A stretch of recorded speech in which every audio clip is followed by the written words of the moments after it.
معراج کی رات حضور صلی اللہ تعالی علیہ وآلہ وسلم نے جو عذاب دیکھے ان میں سے 7 غیبت کرنے والوں کو اس عذاب میں دیکھا کہ وہ اپنے ناخنوں سے اپنے چہرے نوچ رہے تھے۔ جو نیکی کی دعوت تو دیتے لیکن خود عمل نہیں کرتے ان کو اس عذاب میں دیکھا ان کے ہونٹ آگ کی قینچیوں سے کاٹے جا رہے تھے۔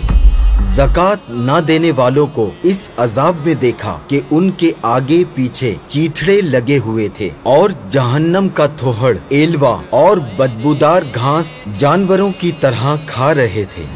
ناحق یتیموں کا مال کھانے والوں کو اس عذاب میں دیکھا کہ ان پر کچھ لوگ مقرر تھے جو ان کی داڑھیاں نوچ رہے تھے اور کچھ لوگ جہنم کے پتھر لا کر ان کے منہ میں ڈال رہے تھے جو ان کے پیچھے سے نکل رہے تھے۔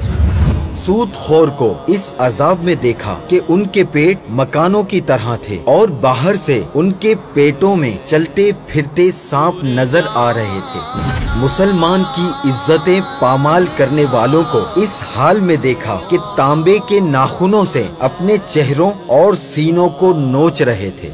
ماں باپ کو گالیاں دینے والوں کو اس عذاب میں دیکھا کہ آگ کی شاخوں سے لٹکے ہوئے تھے۔